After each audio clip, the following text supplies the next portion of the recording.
Well, filthy bedbug infested rooms, stained bedding, mouldy walls, discarded used PPE and no fresh air. These first-hand revelations only scratch the surface of the conditions some returned travellers endured in Melbourne's hotel quarantine program. Hugh de Kretzer and his family spent 14 days confined at the Ridges in Carlton in late June. Hugh is the Executive Director of Human Rights Law Centre and he joins us now. Hugh, thank you so much for your time. We heard shocking evidence at the inquiry yesterday from nurses and returned travellers like yourself. Can you share your experience with us? Sure. I wanted to start by saying that governments have got human rights obligations to protect the life and health of people in the community, and the quarantine is a very important part of that protection, and it's a program that I support. But it has to be done properly and it has to be done humanely. And our experience of being detained for 2 weeks at the Ridges on Swanson was that while some things worked very well, others really fell short. And can you just explain what those things were that fell short? Sure. The two things that really concerned us the most were the lack of cleanliness in the room, particularly from an infection control perspective. We found gloves in the room, the PPE gloves. We found a face mask. We found a children's toy. The bathroom was mouldy. There was what appeared to be blood stains on the doonas. So it was pretty disappointing. The hotel was supposed to have undergone a deep clean after people had been detained there who had COVID.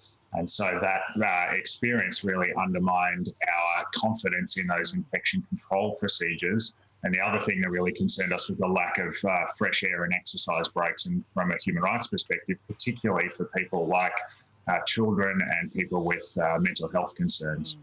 See, I think you've got to expect a few teething problems when a program like this is rolled out so quickly. But by the time you were there, this program had been running for 3 months.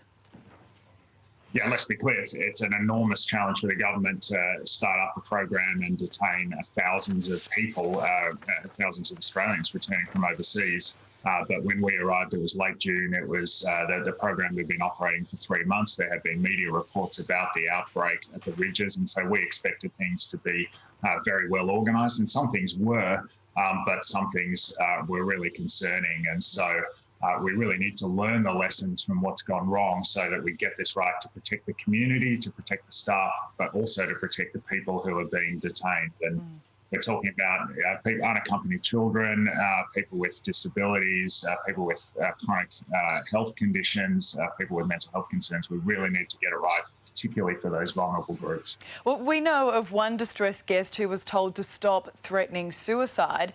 These issues go beyond cleanliness and infection control, and that is something that you are mainly concerned about, isn't it? The mental health of travellers not being taken seriously.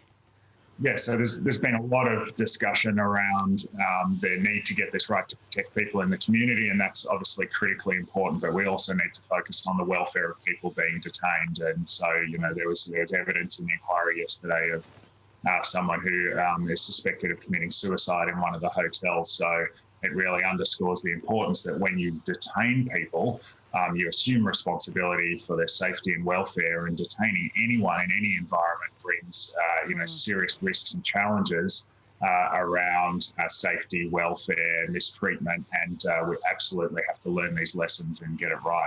Yeah, because Hugh, I think when we first, in the early days of this, when we heard people complaining about the accommodation, we thought that they were whingers. But to hear that that evidence given yesterday, to hear what you experienced and what some of the nurses shared, was just disgraceful. And we really appreciate you coming on this morning and sharing your story. Thanks, Hugh. My pleasure.